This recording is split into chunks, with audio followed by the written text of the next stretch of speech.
Hello. For today's video, we're going to talk a little bit about the history of Salem on the Mountain Chapel. This chapel was built in 1962, just a few years after the start of Marley Ridge, and it is one of the most beautiful spaces in all of our property. So many wonderful things have happened within this chapel, and I thought it would be fun to just tell you a little bit about how it got here. There was a community in Baltimore, Salem Lutheran Church, which still is active today, and they helped with the funding to build this space. Mr. Philip Rohan, who was the contractor who built Marley Ridge, brought together a number of people. He had a design, and his son Philip still has the original little design on a small piece of wood that was just a pen and ink drawing of this beautiful A-frame space. We recently found the actual blueprints to it as well, so that's exciting to have those. But it's fun to think that it was all just a part of an idea in his mind, and he had a vision for what this worship space would look like. So I have some pictures from those early days, which I think are really unique and interesting. The first one shows a view from when just the I-beams that create the A-frame and the trusses for the roof were in place. As you can see, the cross that stands in front of our chapel has been there even before the chapel was complete, which I think stands as a testament to this community being rooted in Christ. Another really interesting picture from our archives is this one, which shows the view straight through the chapel, again, before the windows and the walls and the roof were on. That's one of my very favorites. This is an early picture of the completed chapel, and you can see some differences there. There was an altar railing up front. There was a traditional green and white Marley Ridge floor, which was everywhere in all of these buildings. But the altar still stands just as it did back then, and the cross is visible through those beautiful windows that look out over our valley. In another video later this week, we're going to talk about the history of that cross as well. But inside this space, I just wanted to point out a few really important features. One is these benches. So these beautiful oak benches are very heavy. There are about 50 of them all together, and there used to be some that sat outside on the lawn in front of the cross.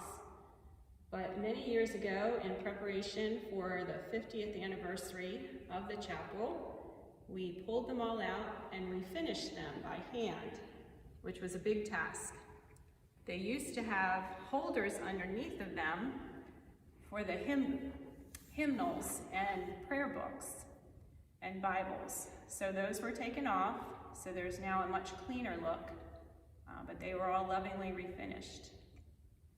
Another really interesting feature in the chapel was this patch box that was built about 8 years ago as a place to display all of the patches. Now this is an important part of Marley Ridge history. Each camper receives a patch. When I was young, as a camper, I got it on my final worship service. It would be handed to us by our counselors along with one of those black and white pictures of our group, and we would take it home. And I had mine carefully tucked away in a box.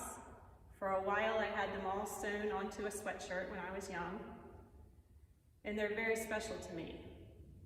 I think most any Marley Ridge camper can tell you that they treasure their patch. Now we did have camping back in 1960, but they must not have thought of the patch idea yet, because there isn't one for 1960. The very first one we could find is 1961.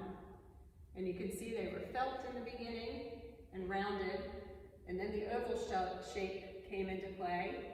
This is an interesting one. It's the only triangular one that I've ever found. For a while, in the 90s, we went to a rectangular shape, But we went back to the traditional oval. Some of them have the old logo with the windows in the chapel and cross outline. And we have a new logo. It's a little more streamlined. Still shows the mountains and the rivers. So we're pretty close to filling this box. We have one from 2019 in the office that needs to be brought down here. And then 2020 will fill it, and we'll have to get a new box to show the rest of them.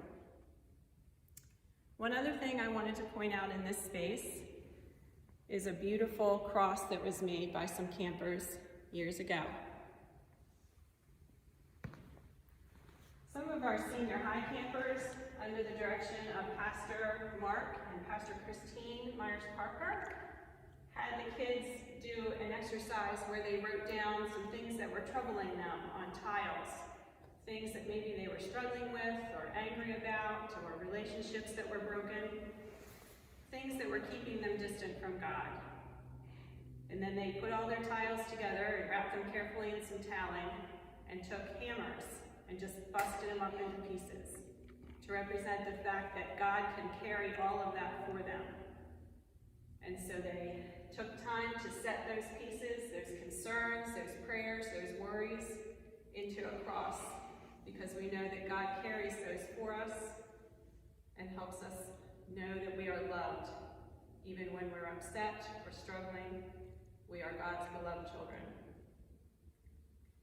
The final thing we want to show you in the chapel is just a little bit of the view. This view is unchanged since I was a child. If you come forward, you can see a little bit out over the valley. Lots of weddings have taken place in this chapel over the years, including my own. This tree, this fir tree, that's kind of bent by the wind and sort of list over to one side, is visible in our wedding pictures. And that's really cool that that's been there all those years. If you look out over the valley, you can see where the mountains come together at Harper's Ferry. There are 3 states visible from this chapel: West Virginia, Virginia, and Maryland. And the river that you see winding through the trees is the Potomac. So this chapel has a lot of wonderful history. It's a great space for singing and worship, and dancing and celebrating with guitars and drums. Making music in here is such an important part of what we do.